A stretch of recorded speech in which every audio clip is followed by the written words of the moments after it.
Hey everyone, I'm here to talk about an ongoing conflict that many people around the world are invested in, but few know the history of Israelis and Palestinians. Let's get into it. This is one of the most complex and emotional conflicts of our time. The story of Israelis and Palestinians, it's a struggle over land, identity, and survival that has shaped global politics for over a century. Let's walk through how it began, how it escalated, and where it stands today. At the end of the 1800s, Jewish communities facing persecution in Europe began a movement called Zionism, seeking a homeland in what was then Ottoman-ruled Palestine. At the same time, Arab communities already living there had their own identity, culture, and aspirations. When the Ottoman Empire collapsed after World War I, Britain took control under the British Mandate. This was supposed to be a temporary rule until a lasting solution could be decided upon by the League of Nations. Tensions grew between Jews migrating to the region and the Arab Palestinians who feared losing their land. After World War II and the horrors of the Holocaust, the call for a Jewish homeland became urgent. By 1947, Jewish immigration to Palestine had increased to 6,000 a month, and with 34% of the population now Jewish, there were increasing demands for self. The British, who had been struggling to manage the conflict between Arabs and Jews, asked the UN to find a solution. So in 1947, the United Nations proposed dividing the land into two states, one Jewish and one Arab. Jewish leaders accepted, but Arab leaders rejected it, arguing that it was unfair. Regardless, on May 14, 1948, Israel declared independence. Immediately, neighboring Arab countries invaded. When the fighting ended, 11 days later, Israel controlled more land than the UN plan gave it. Around 700,000 Palestinians fled or were expelled from their homes. This event, which Palestinians called the Nakba, or catastrophe, had profound consequences. The new state of Israel was built on land that had been home to Palestinians for generations. The Palestinians who remained inside Israel proper became a minority in their own homeland, and those who fled or were expelled lived in refugee camps in neighboring countries, dreaming of returning someday. Conflict didn't stop. In 1967, during the Six-Day War, Israel captured the West Bank, East Jerusalem, and the Gaza Strip areas with large Palestinian populations. These territories are referred to as the Palestinian territories, or the OPT, or the Occupied Palestinian Territories. For Palestinians, this was a continuation of the struggle against foreign occupation. For Israelis, it was seen as a defensive necessity to protect Jewish communities in the face of attacks from neighboring Arab nations. During this time, Israel also occupied Syrian territory on the Golan Heights. Since 1967, Palestinians have lived under military occupation, which includes restrictions on movement, land use, and the building of homes, among other things. Human rights groups have documented excessive force and abuses by Israeli soldiers. For Palestinians, this has been a heavy burden. Without control over their land or resources, life has been defined by Israeli checkpoints and the threat of displacement. Meanwhile, Israelis have had to live with the constant threat of terrorism and rocket attacks from Palestinian militant groups based in the Palestinian territories and, until 2005, from Lebanon and Gaza.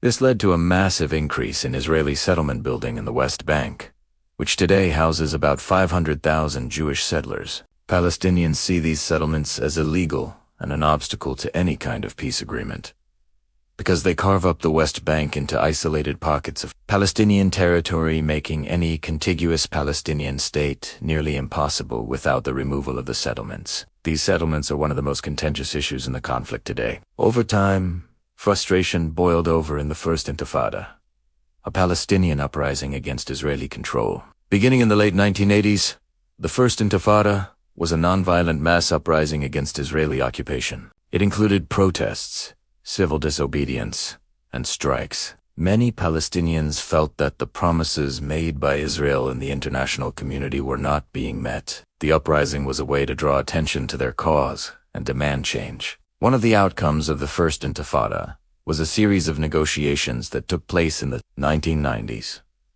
These negotiations resulted in the signing of the Oslo Accords, a series of agreements between Israel and the Palestine Liberation Organization, or PLO, which was founded in 1964 and is the most widely recognized representative of the Palestinian people. The Oslo Accords aim to create a framework for a lasting peace agreement, establish the Palestinian Authority as the governing body of the Palestinian territories, and pave the way for an independent Palestinian state. However, despite the accords, violence continued, and the Israeli occupation remained in place. Many Palestinians felt that the Oslo Accords did not address their fundamental concerns, such as the right of return for refugees and the status of Jerusalem. Editionagi Israeli settlement continued in the Palestinian territories, which outraged many Palestinians who saw it as a violation of the agreements. This led to the Second Intifada, which lasted from about 2000 to 2006.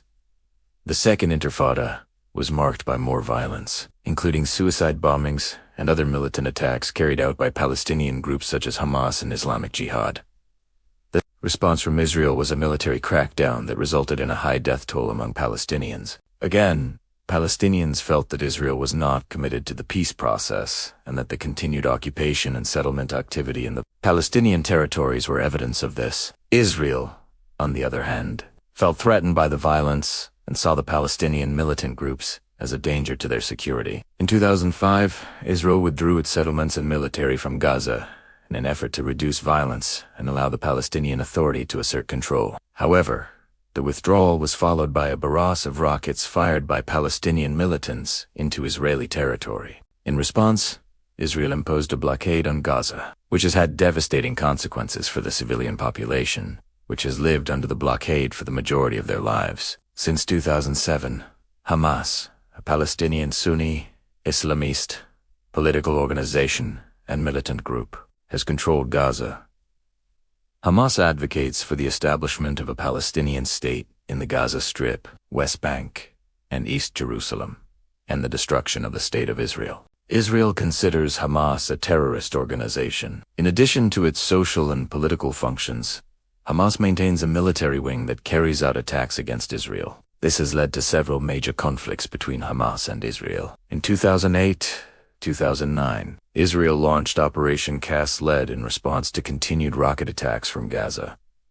The operation resulted in hundreds of Palestinian deaths and extensive damage to infrastructure. In 2012, the conflict escalated again, leading to Operation Pillar of Defense. This operation was launched in response to the threat posed by the Iranian-backed Palestinian Islamic Jihad group. In 2014, Operation Protective Edge was launched in response to renewed rocket attacks from Gaza. The operation resulted in thousands of Palestinian deaths and significant damage to Gaza's infrastructure. Since then, sporadic rocket attacks and airstrikes have continued. A ceasefire has been in place since August 2021.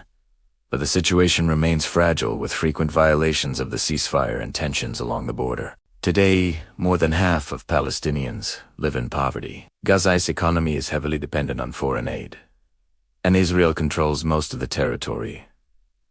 Land and water resources. Israel continues to build settlements in the West Bank which Palestinians want for their future state. Both Palestinians and Israelis have suffered greatly during the conflict, and both sides have legitimate grievances. For Palestinians, their struggle for self-determination and an independent state has been long and arduous. They have endured military occupation, displacement, and loss of life. For Israelis, their struggle to maintain a secure state in the face of external threats is also understandable. They too have suffered loss of life and the trauma of war. The current situation is a result of decades of conflict, mistrust, and violence. The failure of previous peace agreements and the continued expansion of Israeli settlements in the West Bank have made it even more difficult to reach a lasting solution. The international community has been involved in numerous attempts to broker a peace agreement between Israel and the Palestinians. The most recent effort was the 2003-2006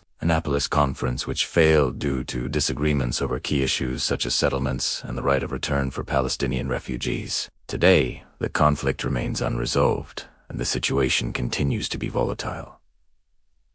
This conflict is not just about borders. It's about identity, history, and the human cost of war. Both Israelis and Palestinians dream of safety, dignity, and a place to call home. Understanding the story is the first step toward empathy, and empathy is the foundation of peace. Thank you so much for watching. Don't forget to like, comment, share, and subscribe.